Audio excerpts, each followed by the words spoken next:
Welcome to the Whitetail Legacy Podcast, coming in your ear holes. October 1st. We smash it 10 yards tonight.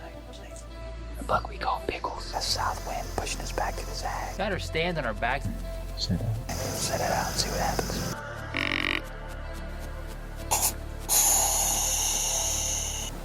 You on it? Alright.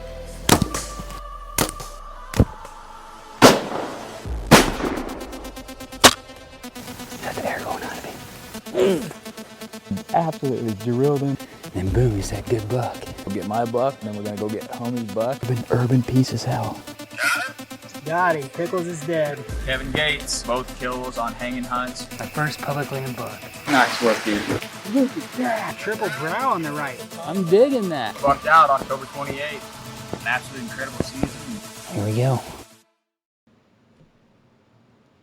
Welcome to the Whitetail Legacy Podcast, coming in your ear holes, and it is after July 4th, so everybody realizes that whitetail still exists. Here we go. We The numbers appreciate are you going guys being up. here.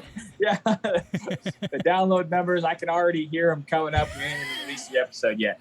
We appreciate all the new listeners tuning into this episode. Great episode to start, and don't want to forget the OGs listeners that have been with us all year, the absolute diehards out there trying to get any tidbit of knowledge that they can get. We appreciate you guys tuning in.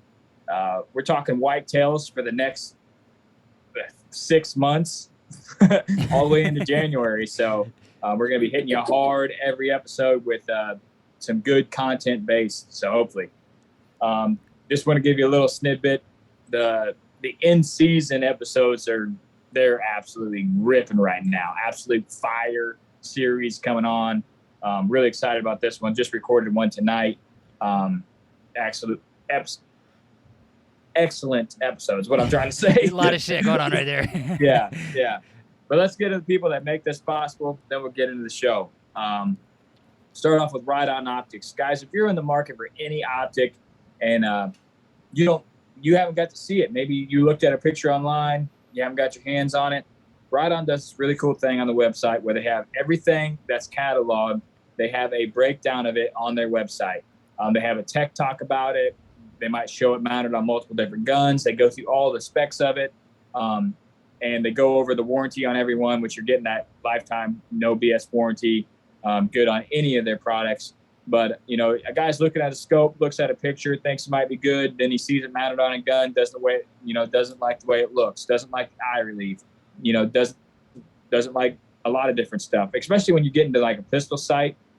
I feel like a scope is pretty standard, but there's a lot of different varieties of pistol sights, and be able to actually see them on a gun, how they mount on the pistol. It's pretty cool, and you can find that all on rideonoptics.com. All right, guys, jumping right into Exodus Outdoor Gear.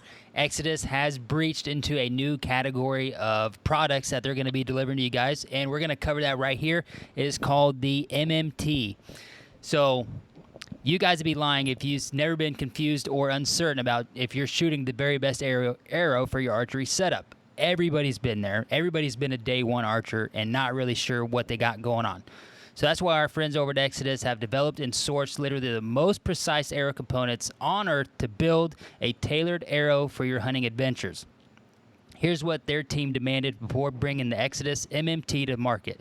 They demanded that the arrows fly with deadly accurate precision.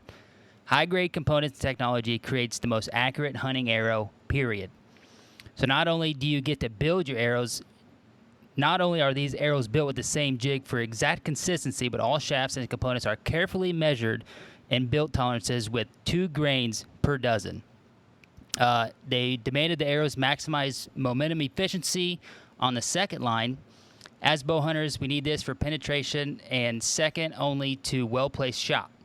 Momentum is a driving factor for penetration, maximize momentum, and maximize penetration. They also demanded that the arrow that had deadly long-range accuracy, and they demanded an arrow be eliminated to situational variables. So if you guys are in the market or wanting to pick up some new arrows, you guys can head over to ExodusOutdoorGear.com and check that out. And you can actually build your own arrows on the 3D builder. And these arrows are going to start at $119.50 a half dozen and $239 for a full dozen. So Exodus is branching out and growing, and these arrows are awesome. We're excited to use them this fall. Yeah, a couple things I want to touch on. Really like the name, the moment, MMT, or the moment when that arrow releases. That is the moment, and you're relying a lot on your gear at that point, especially your arrow, the fly true, to get the penetration that it needs. So I thought the name of it was pretty awesome. The way they stuck that. Another thing is I've been archery hunting for years, and arrows is kind of like one of the things that you don't really know what you don't know exactly what you need. Your draw pounds this, your draw weights this, your draw lengths this. You're shooting this head. You might be shooting the absolute wrong thing, and you just might think that, man, maybe I'm not as good of a archer, a shot, but maybe you got a arrow that's under spine and it's throwing your shots off. You get an arrow that is designed for what you're actually shooting and what you need. Your groups are going to get a lot smaller without you getting any better at shooting, just because you're going to have the right stuff. And over the last few years, you kind of find an arrow and you stick with it. Well, then I switched this year and my shots got a lot better. And I got a stiffer spined arrow and kind of went down the rabbit hole a little bit and realized that I've been missing the ball for the last 5 years out there shooting the pile driver, which isn't a bad arrow. I killed a lot of deer with it, but my groups got a lot tighter, and I started shooting a lot further distance when I got my new arrows confidently. So really excited to get these MMT arrows, the moment arrows, and sending them and stretch that range even further. I know these are exactly built for exactly what I need for me and my bow. All right, moving into next level deer supplements, and what I want to talk about is vasodilators.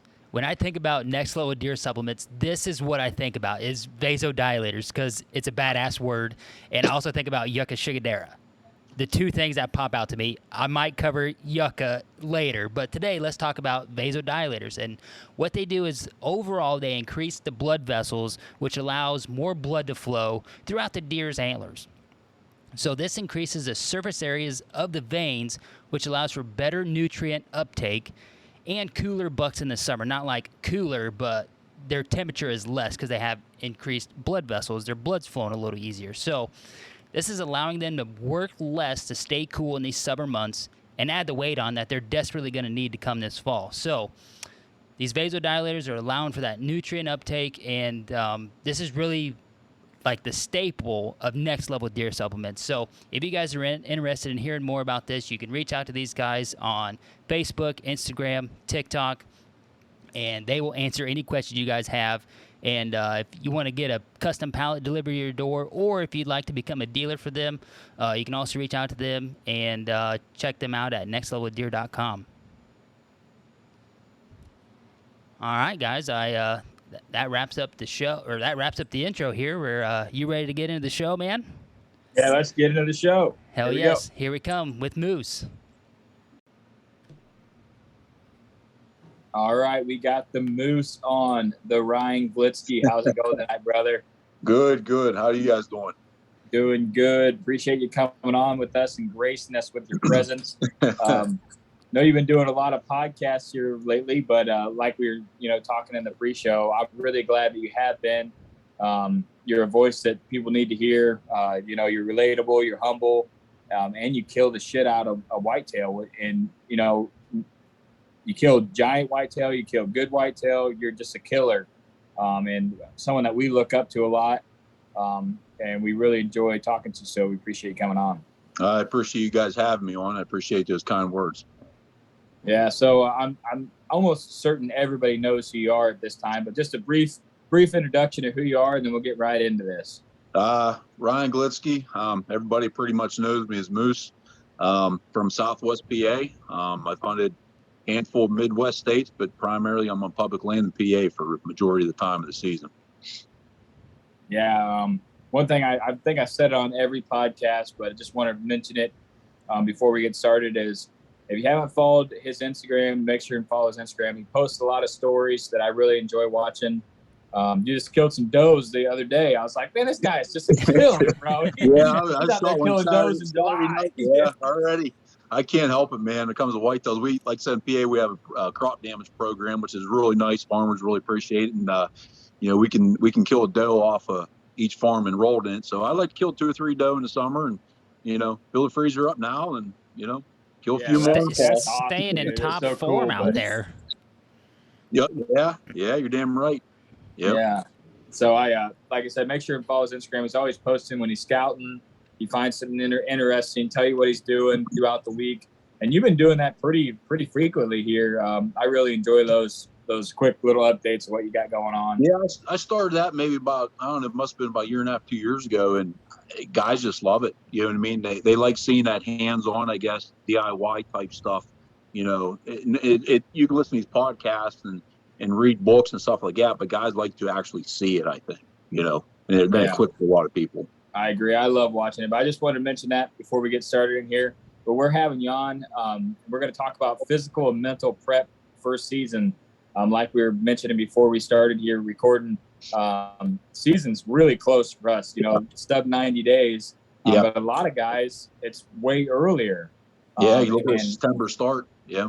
Yeah. And we've been talking about that. If we could start September 15th, it'd be a game changer. And that was on the bylaws in Illinois this year to get it moved up a couple weeks. But they passed that pistol cartridge rifle for gun season, but they didn't pass the early start for season. But maybe next year.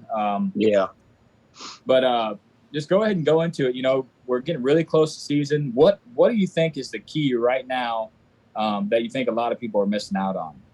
Well, I think the physical part of it, that's pretty basic. You don't want to wait, and be physically out of shape a week before the season. Like we just talked about, some guys are sub 60 days out. Some of us are 90 days out from the season. A lot of guys, you'll see them, they're like, I'm going to start tomorrow. I'm going to start tomorrow. I'm going to start tomorrow. No, you need to start now. I think physically wise, guys need to start getting prepped right now for that. Don't wait till 2 weeks before the season and realize, shit, you know what I mean? I'm out of shape. You can't walk 100 yards, blah, blah, blah, blah, blah. Time is now to start getting physically in shape. You know what I mean?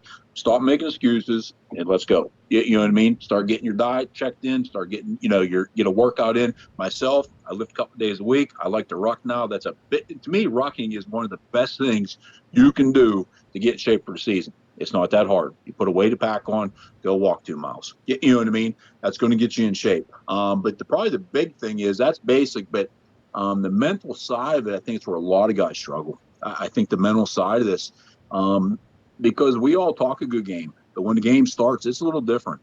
You know what I mean?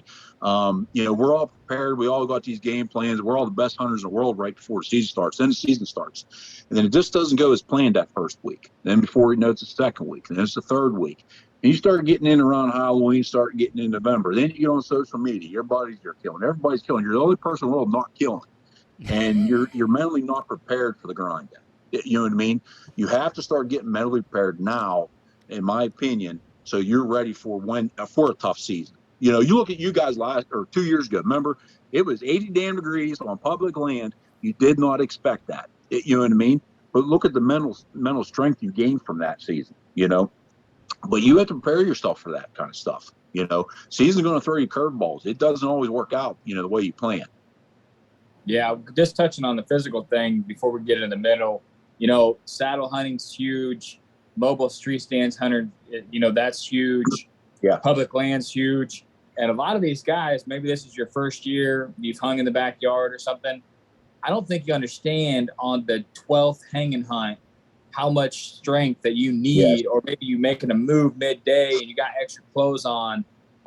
It's a completely different game when you're hanging and taking your stand down and moving it. It sounds simple. You do it in your yard a couple times, but it's not the first time you set up is always hard every season for some reason. But I mean, the 10th time you're almost like, damn, like you're getting a rhythm, but you're like, damn, this is a lot of work, and then, okay, now I'm going to go way back and hang, it's November. Now I'm going to go to my good spot way back in public or whatever.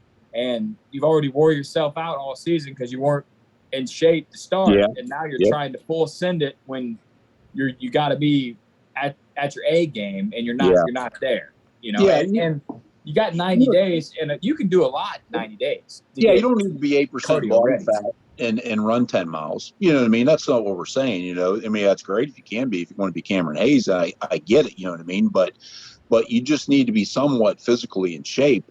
Like you said, when this season starts to grind and you're in, you know, the season's already, you know, 4, 5, 6 weeks deep. It's November 7th, 8th, 9th. And, you know where you need to be. And that's what we need to be is a mile and a half, mile back. But you're so worn out, you're so exhausted, you make mistakes. You know what I mean? Or you get lazy, you sleep in, or you get lazy, you go to, you know, I'm going to go to plan B. I'm going to go to plan C. You should be in plan A. You know, and that's what starts happening. You start getting lazy with your decision making. Then an opportunity does present itself. That, you know what I mean, that crosses over in your mental side of it too, but you're physically just worn out and beat. When an opportunity does come around, then you fail. Then you're more prone to make a mistake then. Yeah. And then another thing that no one thinks about, but me and Homie experienced it during that time, and Homie can talk about this, is, you know, we hunt together as a team, so this might not relate to a lot of guys, but okay, you killed a buck. Now you got to get that deer out. Yeah. That next couple days hunting, holy smokes. You don't realize how much getting that deer out completely drains you. Oh, yeah. Get it back, take care of it, you know, get it out of there, drag it out of there. The next 2 days, we were pretty much shit out there, I felt like. Yeah. We were just smoked. Yeah. Oh, yeah. They'll take it out of you. There's no doubt there. You know what I mean? I mean, even myself, like last year, I killed in PA, October 27th, and I went right to Ohio. And to be honest with you, I dropped the ball in Ohio. I was lazy. And that was part of it. I was just, you know, first off, you kind of hit the top of the mountain there, and it gets you a little lazy sometimes. I lost a little bit of that killer instinct when I went to Ohio. And the other thing is you're tired from all that work leading up, all that anxiety and pressure. Then you finally get that little bit of break and you come on a low. You know, you got to be prepared for that. Yeah, I remember sitting in a tree and within that 48 hours after Cody killed, and I was just thinking to myself, I don't think I said anything out loud, but I was just thinking to myself, I was like, man, 48 hours ago, we just seen Magnum, and then the next day Cody killed. Like, I mean, we were low, and then that was the highest, and then just like Cody said, man, we were just dog shit out there for that next 48 hours, and I was like, it's crazy how fast that changed. It's same with me when I was in Ohio. You know, I put all my eggs in one basket down there and got kind of cocky, and then got my ass kicked. You know, like I said, 48 hours later, you go from being the greatest hunter in the world to I suck at this shit. Yeah, and I mean, in that same valley of the low, all it would have taken was a 145-inch 10-pointer to come by, and we're back up high again. Like, that's all it takes. That's the season, and that's the mental part of it. It's such a roller coaster, and it will wear you out if you're not prepared for it. Yeah, and what I'll say about the physical part. Go ahead, Omi. What I was just going to say about the physical part. I got to switch to 3-screen. There we go. Is, you know, I think we'll just say we're in the 90-day window here. And I think if you started a routine and, like, you went all in and hard on that routine and you didn't give up an inch on anything that you set out in your guidelines of what you wanted to do, you pushed away food, you didn't drink during the week, or, you know, you didn't drink every weekend, every other weekend or something. When you start doing stuff like that and you start getting the momentum going and you realize that you can do it, that I think translates directly into the mental part, because you've built that discipline in your brain and you know you can do it, and you start feeling powerful and you feel like you can just do shit that 8 months ago you couldn't even think possible. Yep. I said, guys, you just got to start now. I mean, you know, tomorrow, go. You know what I mean? Don't put it off. The season's going to be here, and I'm telling you, if you go into season your best physical and mental, you know, your best that you can be, you're going to have one hell of a season. I'm telling you, you're going to. Yeah, and you don't have to be a Greek god out there. We're not saying that. Like, just get your cardio up, you know, and just get to where you feel good. Like, get to where you can move free. Yeah. I mean, you might be 40 pounds overweight still, but if you can move, you can breathe good. That's all you need. You know, you don't need to be a specimen out there to kill whitetails, but you're going to do it this way. You need to, man, it wears you out, you know? Yeah. You need to be able to move. But But yeah, let's get into the mental side of this, and maybe talk about some stuff that you do, Ryan, and then maybe we can hit some stuff that we do to kind of prepare yourself. The mental side of it now is, one thing with the mental part of it's experience comes in a lot. I'm 45. I've been hunting 30 plus years. So I've kind of seen a lot and done a lot, you know what I mean, in the whitetail woods. So I've kind of mentally prepared myself that I know, like we said, that roller coaster's coming. There's going to be some highs, but there's going to be a lot of lows. And I'm okay with that. I'm mentally prepared that 90% of the time it's not going to go the way I planned on. No matter how much work I put in, something's still going to happen. But positive wise, I'm thinking that I know eventually I'm going to get an opportunity or two. It's going to happen. So no matter how hard it is to get up every morning, sit dark to dark, or how your hunting style is, that at the end of the day, that opportunity is going to eventually make itself come around, and I'm going to cash in on it. And I'm mentally preparing myself. I go through, like, especially during the season, even. I'm playing out the scenarios every time I'm in a tree. Every time I go in a tree, I think I'm going to kill. You know what I mean? I believe I'm going to kill. 90% of the time you don't, but I believe I do. And I start that preparation right now. There's a difference between being confident and being cocky. I'm confident right now, going all my prep work, going into this season, that I'm going to get an opportunity and I'm going to kill a solid whitetail this year. That's how I'm mentally going into it right now. That, okay, I've done everything I need to do possible to kill a whitetail this season, and I'm okay. Yeah, I feel you there. I feel like it's easier to be mentally prepared and have that when you put in that effort and that late season work. It's like, I scouted a shitload this late season, and I feel more confident now than I ever have that I'm going to kill, because I put the effort in, but you just know so much more by doing the work. You're going to learn something, a little bit something, and everything you can learn is going to add into your basket. And if you're more mentally prepared that you're going to kill, you're going to be able to wake up. Yeah. You're going to be like, nope, this spot is good. Yeah. I know it. I just got to be there. That shit helps you get up and go. Being mentally prepared, and you get that from, doing the shit when it's not hunting season. That's when you get that mental shooting your bow in your backyard. Man, you're just shooting lights out. That's mentally like, okay, when I do get a shot, I'm gonna get a good shot on this deer. It's gonna be a chip shot for me. Yeah. When you're mentally prepared like that, I feel like it's just easier to get up and go in the morning. And for us, for normal guys like us, you talk on a podcast, you can talk strategies and shit, but that is the number one strategy to kill a nice whitetail buck, is you got to spend time in the woods. People are finally 100%. Figuring that out. Yeah, you got to be in the woods to kill them. You know what I mean? You can listen to all these podcasts, watch YouTube, and do all you want.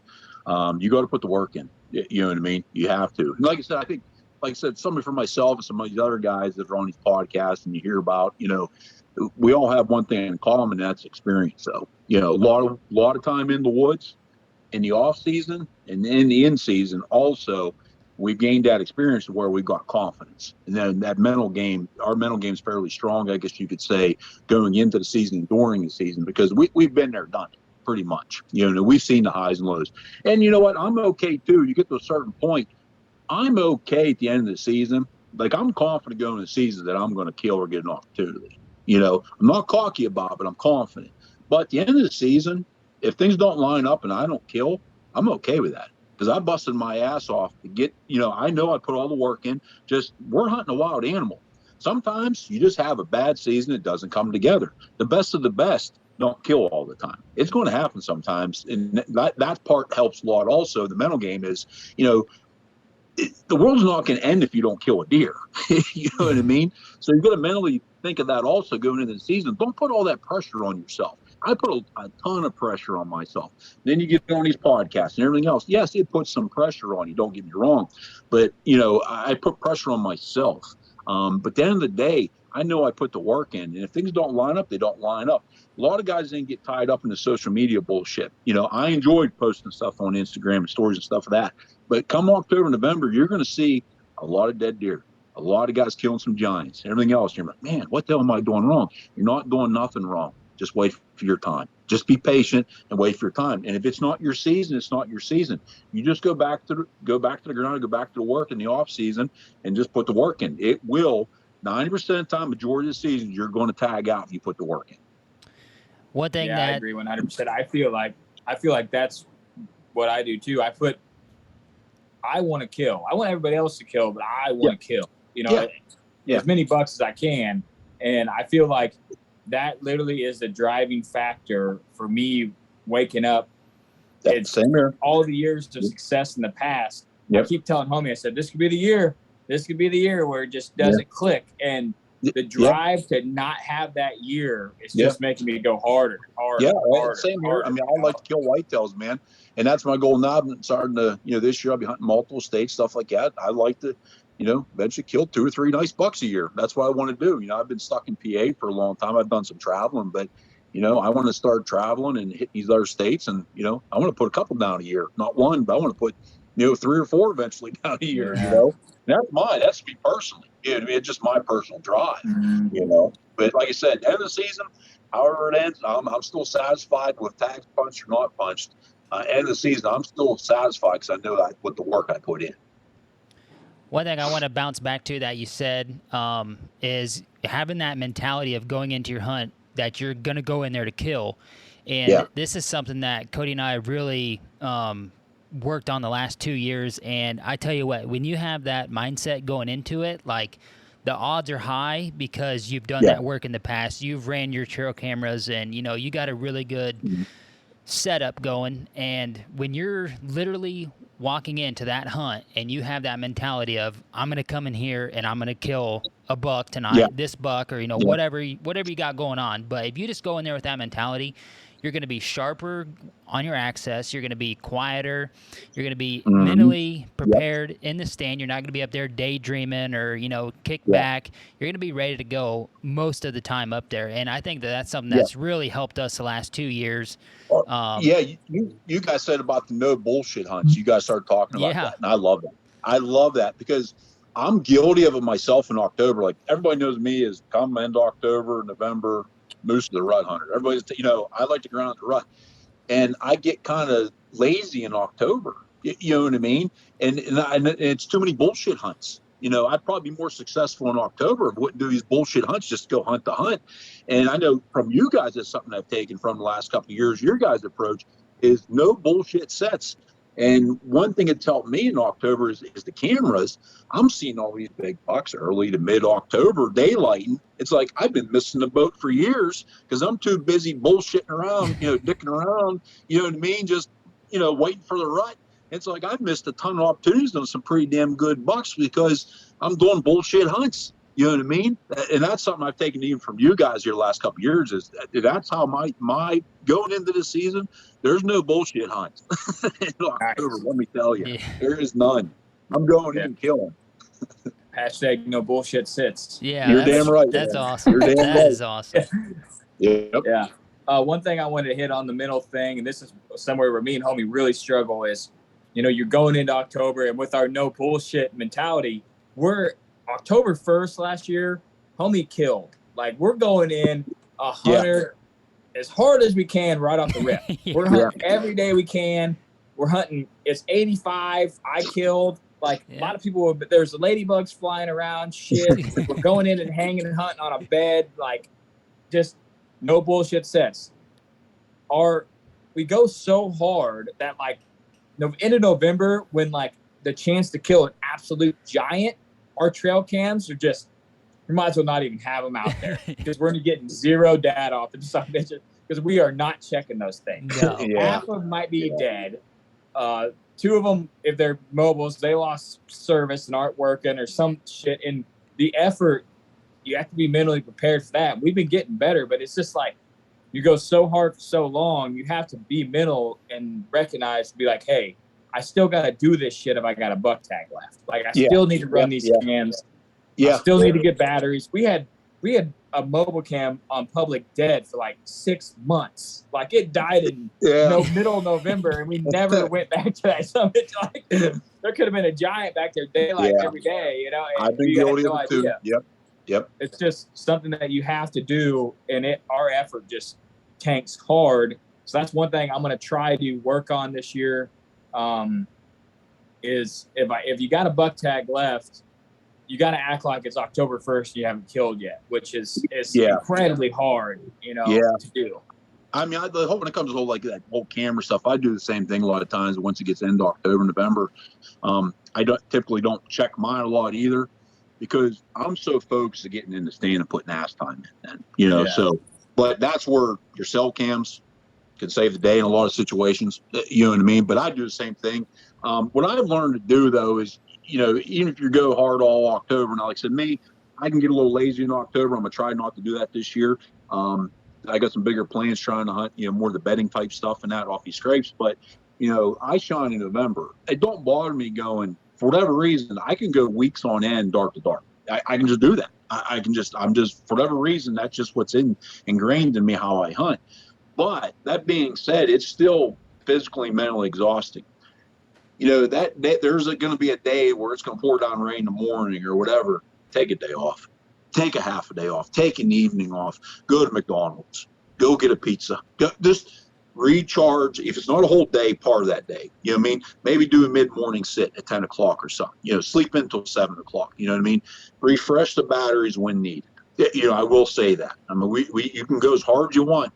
But like I said, we get into that mental game where you start dropping the ball, and then when the opportunity does come, you're gonna screw it up. So you're out there, you're on your phone, or you're not don't be afraid. Don't think you're not a hard ass. You know what I mean, or whatever. I go balls to the wall all the time, but I need a break. You know what I mean? There's just sometimes that they're calling for rain this morning. I don't like hunting rain. I ain't afraid to say it. I hate freaking rain. Yeah, I hate. It's a pain. Heavy rain. Take a day off or take a half a day, man. You know what I mean? I remember our talk when we did the 17 days straight or whatever. We were like, I'm going every day. I'm not bullshitting. No matter what everybody says, I can make it. I took one morning off and one evening off that stretch, but you just get into it and you're like, okay, the one evening was we killed and we got the buck out. The one morning, my kids were going crazy and I'm like, I'm sleeping in, I think I went out there like 9:30 or 10 or something. Yeah. Finish the day. But even you don't have to take a full, like, even sleeping until 9, like that's huge when you've been doing it for 10 days. Oh yeah. Take a morning off where you don't have to go hang in the dark and try to make stuff happen. But we actually did that this year, early November, and it might have even been the last couple of days of October, but we actually did that. We went in at 9 or 9:30. We were planning on being at the property at 9, and we got hung up in the tree and sat there the rest of the day, seen a shooter at like 1:30. Yeah. He was like 250 yards and try to grunt him over, and I mean... Yeah. Had an encounter. A buck went up in our doe bedding area and did exactly what we thought they were going to. Turned around, came right back by. We're like, man, that was textbook what we thought these deer were going to do. So it was an awesome hunt, and we got in there at 9:30. Almost killed, and then got the intel off that other deer. Yeah, that's what we're just saying now. Even mentally preparing now, that's stuff I think about. Right now I'm thinking about my season, how it's going to play out. You don't know when you're going to kill, honestly. We don't. You know what I mean? But I know if it's going to grind, that I'm going to need a break here and there. I mentally prepared myself for all this stuff, that it's going to be tough. I'm going to need a break occasionally. Things aren't going to go your way. Now's the time to start thinking about that stuff. And this is also a good time. We're talking about mentally and physically. Get used to your equipment. Don't wait until the season to start figuring out the new, latest trend. You know what I mean? Don't do it come the season. Start practicing in the backyard with some stuff right now. Don't get used to your gear. I don't care if it's new clothing. I don't care if it's new tree stand, a new saddle. I don't care what it is, new bow. Get used to it now. Don't wait till the season. It's going to cost you. I find myself messing with it now and then making a bunch of changes in season still. I wish I had all that shit kinked out. Yeah, what's weird is I do the same thing. You know what I mean? I practice in the backyard, I'm tree hanging my set, stuff like that. It seems like once you get into the live fire, things change. You know what I mean? You thought you were being quiet with certain things. When you actually get in the woods, well, it's not that quiet now, or these little things need to change around. That happens all the time. Everything's loud as hell out there. It seems like October, there's some leaf cover, noise. And when it gets November, you're like, damn, it's quiet as hell this morning. Frosty November morning, man. Oh, God. You hear a pin drop. It's loud as hell. I know we mentioned it, but I feel like it's worth mentioning again. A lot of guys are going to go hard in October. They're going to go really hard because when I was growing up, you weren't supposed to hunt in October. October lull, bucks aren't moving, blah, blah. Now, everybody's saying, man, you got to hunt October. It's some of the best time of the year.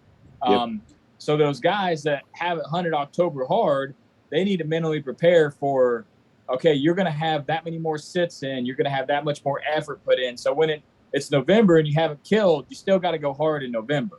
The clock doesn't stop. But I feel like October this year on public land will be every podcast I listen to. It's like, oh, you got to get out there in October. I'm like, damn it, man.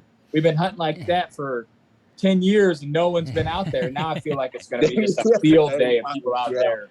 Yeah, I'm guilty. It's like people hunt the first weekend just to go, and then it's pretty much nothing until late October. But I feel like now it's going to be more in the game all year. Yeah, I think you're going to get. I mean, I think you're still you'll get some more diehards. Don't get me wrong, getting October, but I don't think it'll be extreme. You know what I mean? I think still your guys are going to be Halloween on, that last week of October, November.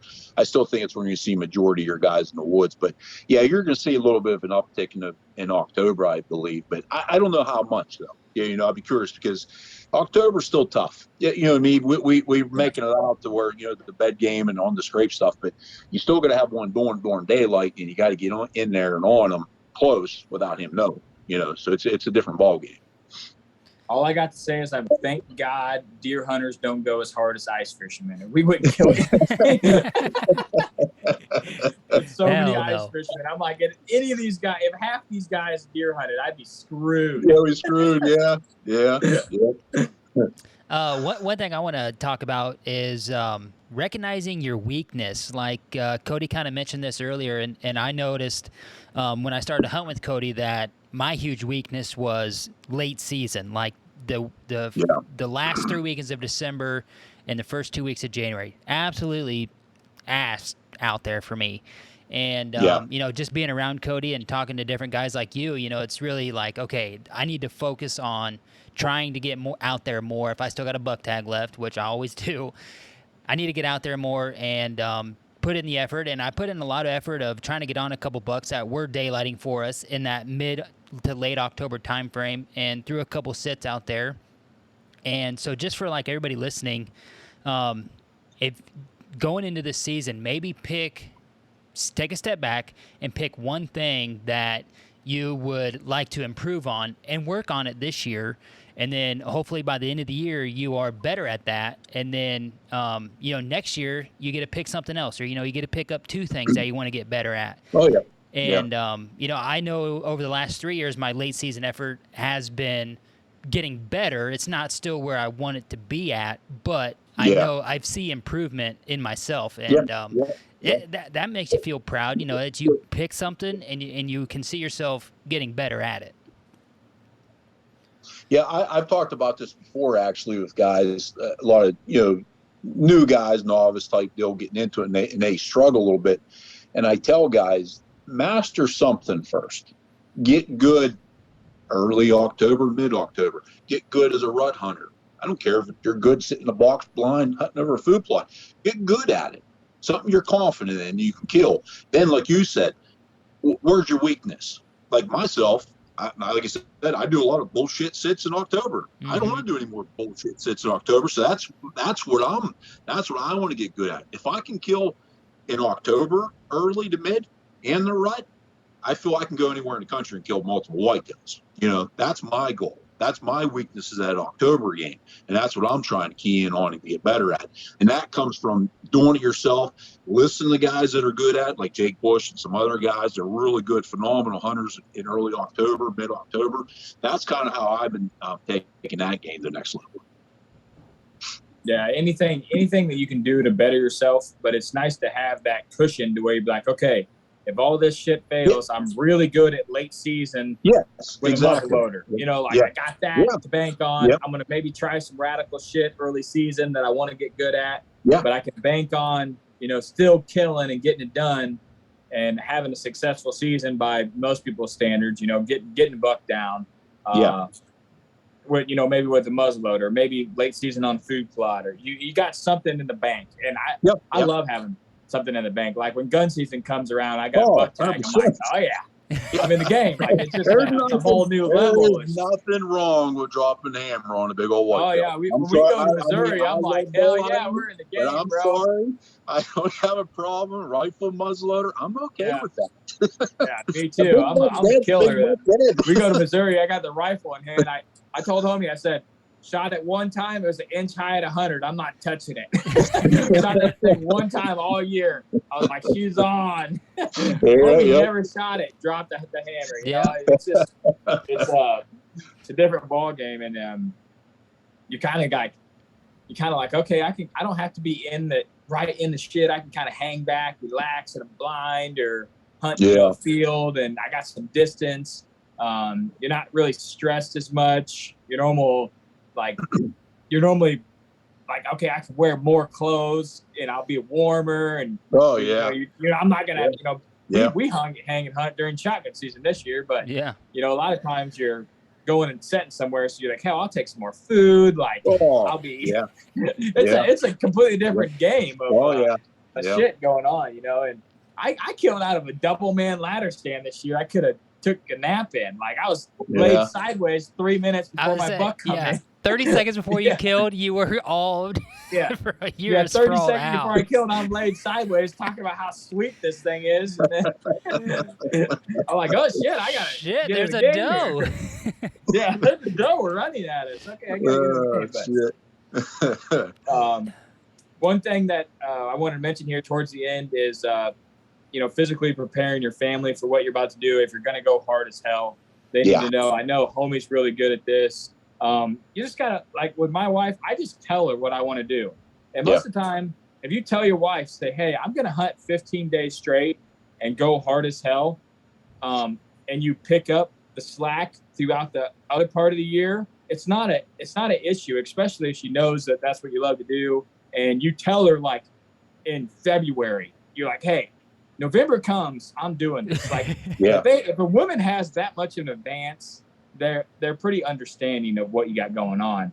Yeah. And then she sees me like, you got to kind of throw it in there.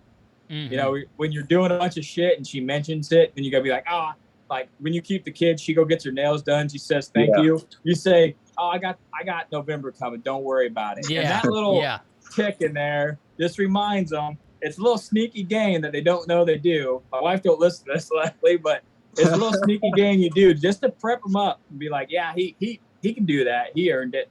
So happy wife, happy hunting. Remember that. That's the rule.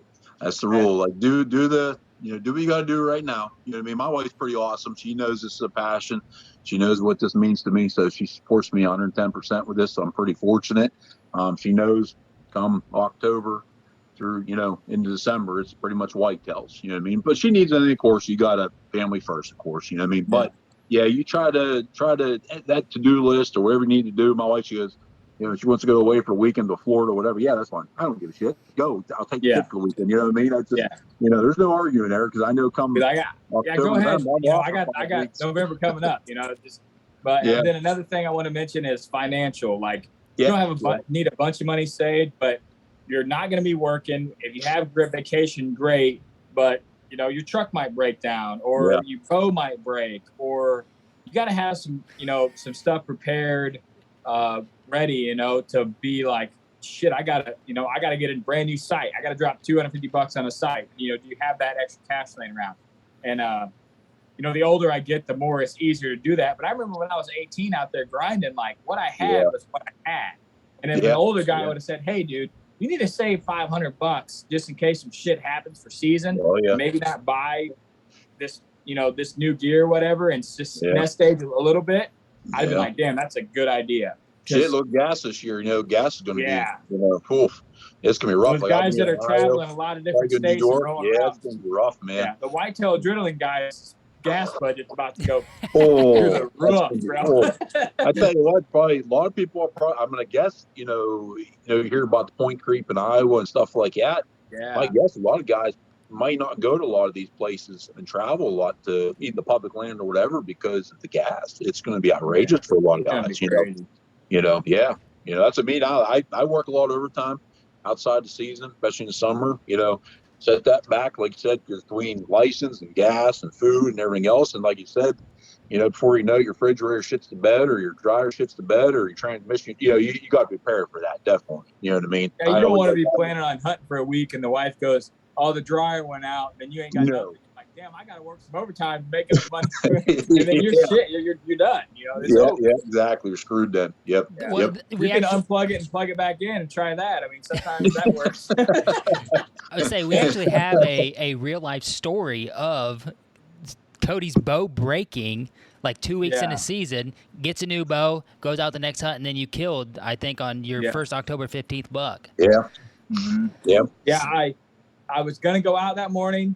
I was headed to the tree stand, still dark out. My wife's on the way to work. She hits a deer. I'm like, shit. Well, right when I was about to get out, my bowstring had just snapped in the case. Oh, shit. I'm like, what the hell? And then she calls me. She hit a deer. I'm like, oh, shit, I got to go to her anyways. Go to her. The car's totaled. I'm like, okay, car's totaled, bow's totaled. I went straight to the archery shop, just bought a brand new bow, went out the next hunt, and ended up killing a buck. Like, but if I didn't have that nest egg of money set back to be like, I'm really good at using shitty stuff for a long time. So it was time for me to get a new bow anyways. But it was an expensive morning, but when it's time to rip, you got to be like, okay, you waited all year to this. Let's not let, $500, $800 ruin this for you. Oh, Just yeah. drop it and go. You got it. Yep. You're prepared for it, Yeah, you got to be prepared for everything. If anybody really wants to know what it's like hunting with Cody, that story is it. I mean, seriously. Shit is fucked up everywhere. Fucking still kills. Yeah.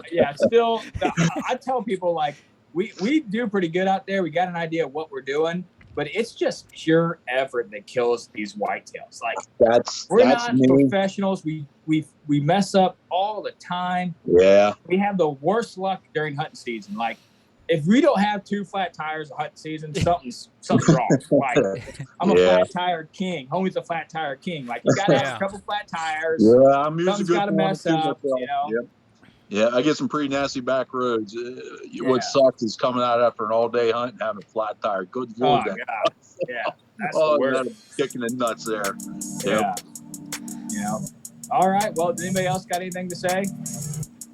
I'm good. I'm good. I just want to congratulate you on, all the Lone Wolf guys and everything grouping up. I cannot wait to see that.